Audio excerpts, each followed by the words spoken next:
کتابوں میں لکھا ہے کہ ہر دروازے پر زلیخا نے تالے لگوا دیے تھے تاکہ یوسف علیہ السلام اس کی چنگل سے بھاگ نہ سکے اور اس کی پکڑ سے بھاگ نہ سکے۔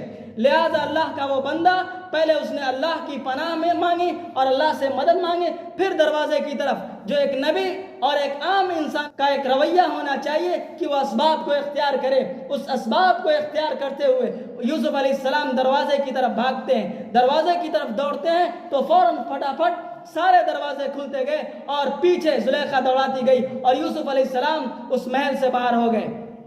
اور اس محل سے جیسے باہر ہوتے ہیں، آگے وہ، پیچھے زلیخا، اور سامنے محل کے باہر وزیر خزانہ یعنی زلیخا کے شوہر کھڑے تھے۔ جب انہوں نے یہ ماجرا دیکھا اور زلیخا نے یہ دیکھا کہ اس کا شوہر سامنے موجود ہے تو وہ سہم گئی۔ اس نے فوراً یہ الزام لگایا یوسف علیہ السلام پر کہ ہمارے ساتھ کچھ برا کرنا چاہتے تھے۔ لہذا یوسف علیہ السلام نے کہا کہ نہیں، ہم ان کے ساتھ کوئی برا کرنا نہیں چاہتے تھے، اس لیے کہ جس کا ہم نمک کھاتے ہیں اس کی نمک حرامی نہیں کر سکتے۔ بادشاہ سلامت، ہم آپ کے محل میں رہتے ہیں، آپ نے ہمیں پناہ دی، ہم آپ کا دیا ہوا کھاتے ہیں، کہ آپ کے ساتھ ہم غلط سلوک کر سکتے ہیں؟ ہمارے اصول میں نہیں اور ہمارے مذہب میں نہیں اس طرح کہ ہم جس کا کھائیں اس کے ساتھ غلط سلوک کریں۔ لہذا یہ بات واضح ہو گئی اس کے سامنے۔ اور پھر وہیں پر ایک بچہ تھا اس محل کے اندر، چھوٹا سا بچہ جو بول نہ سکتا تھا، اس محل کے اندر وہ بچہ تھا۔ اس بچے نے گواہی دی۔ اللہ جب کسی کو بچانا چاہتا ہے اور اللہ جب اپنی تدبیر اختیار کرنا چاہتا ہے تو اللہ جس سے چاہے کام لے سکتا ہے۔ اسی طرح مریم علیہ السلام پر جب الزام لگایا گیا تھا، اللہ تعالیٰ نے عیسیٰ علیہ السلام کو بچپن میں زبان عطا کی کہ انہوں نے کہا کہ میری ماں غلط نہیں ہو سکتی۔ اسی طرح جریج ایک بچہ تھا، اس پر تہمت لگائی گئی کہ یہ بچہ حرام کا بچہ ہے، اس کی والدہ نے غلط سلوک کیا کسی کے ساتھ، تب یہ بچہ پیدا ہوا۔ تو اللہ نے ان کو زبان دی کہ اس بچے نے گواہی دی کہ میری ماں نے کوئی غلط فعل نہیں کیا۔ اسی طرح یوسف علیہ السلام کو جب اللہ نے بچانا چاہا تو اس گھر میں ایک چھوٹا سا بچہ پڑا ہوا تھا، اس بچے کو اللہ نے بولنے کی طاقت دی اور اس بچے نے یہ گواہی دی۔ اور گواہی صرف یہ نہیں دے دی کہ زلیخا غلط ہے اور یوسف علیہ السلام سچے ہیں، بلکہ اس بچے نے یہ کہا کہ اگر قمیص پیچھے سے پھٹی ہوگی تو اس کا مطلب زلیخا گنہگار ہے اور زلیخا مجرم ہے، اور اگر قمیص اور کپڑا یوسف علیہ السلام کا آگے سے پھٹا ہوگا تو یوسف علیہ السلام مجرم ہے اور وہ بدکار ہے، نعوذ باللہ۔ جب کپڑا دیکھا گیا اور یوسف علیہ السلام کا کرتا دیکھا گیا تو کرتا پیچھے سے پھٹا ہوا تھا، لہذا یہ بات ثابت ہو گئی اس پورے واقعے کی جو مجرم ہے وہ زلیخا ہے۔ لیکن بات چونکہ زیادہ پھیل رہی تھی اس شہر میں، اس لیے یوسف علیہ السلام نے یہ کہا کہ اس غلط فعل سے اچھا تو یہ ہے کہ ہمیں جیل ہو جائے۔ انہوں نے دیکھا کہ زلیخا نے یہ ہمارے ساتھ غلط کرنے کی سازش کی ہے، اور یہاں تک کہ اس مصر کی عورتوں نے بھی غلط طعنہ دینے لگی یوسف علیہ السلام کو، اور انہوں نے کہا کہ یہ کیسا غلام ہے اور یہ کیسا شخص ہے کہ اپنے بادشاہ کی عورت پر فدا ہو گیا۔ لہذا یوسف علیہ السلام نے یہ دعا کی کہ اللہ تعالیٰ اس سے بہتر ہے کہ ہمیں جیل خانے میں رکھ دیا جائے۔ لہذا اللہ تعالیٰ نے ان کی یہ دعا قبول کی اور ان کو جیل ہو گئی۔ لیکن چونکہ بادشاہ جان چکا تھا کہ یوسف علیہ السلام بری ہیں، وہ گنہگار نہیں ہیں، وہ مجرم نہیں ہیں، وہ سچے ہیں، لیکن بات بہت زیادہ چرچے میں آ گئی تھی، اس لیے مناسب یہی تھا کہ ان کو جو ہے کچھ دنوں کے لیے جیل میں رکھا جائے تاکہ چرچا کچھ بند ہو جائے۔ لہذا یوسف علیہ السلام جیل میں رہتے ہیں، اور اسی جیل میں کچھ اور بہت سارے مجرم تھے۔ ان میں 2 مجرم ایسے تھے جنہوں نے بادشاہ کو زہر دینے کی کوشش کی تھی، اس کے نتیجے میں ان کو جیل میں ڈالا گیا تھا۔ وہ دونوں آپ کے پاس آتے ہیں یوسف علیہ السلام کے پاس، اور ان کو معلوم تھا کہ یہ نیک ہیں اور سچے ہیں، تو انہوں نے اپنی بات رکھی کہ ہم نے یہ خواب دیکھا ہے۔ تو اس خواب کی تعبیر یوسف علیہ السلام نے بتائی اور کہا کہ جب باہر نکلنا تو اپنے بادشاہ کے سامنے یہ بتانا کہ بادشاہ جو جیل میں قیدی ہے، جس کو آپ نے بغیر کسی جرم کے ڈالا ہے، وہ قیدی ایک سمجھدار انسان ہے اور وہ خوابوں کی تعبیر بتاتا ہے۔ کسی نے یہ خواب دیکھا تھا، اس کی تعبیر یوسف علیہ السلام نے یہ بتائی تھی کہ 7 سال ملک مصر میں قید سالی ہوگی اور کوئی پیداوار نہیں ہوگی، جو کچھ کھیتی ہوگی اسی کھیتی سے بچا کر، اسی فصل سے بچا کر 7 سال گزارا کرنا پڑے گا۔ لہذا کسی طرح پتہ چلا بادشاہ کو کہ وہ یہ جو جیل کے اندر قیدی ہے یوسف علیہ السلام، یہی ہمارے ملک کو بچا سکتا ہے۔ لہذا ان کو بلایا گیا اور جیل سے باہر نکالا گیا، اور پوری پورا مقدمہ چلا، پوری کارروائی ہوئی، اس کے بعد جیل سے یوسف علیہ السلام کو نکالا گیا اور اس مصر کے تخت پر ان کو بٹھایا گیا اور مصر کا گویا کہ ان کو بادشاہ بنایا گیا۔ واقعہ بہت طویل ہے، انشاءاللہ آئندہ ہفتے اس واقعے کو پورا کیا جائے گا۔ آمین وآخر دعوانا ان الحمد للہ رب العالمین۔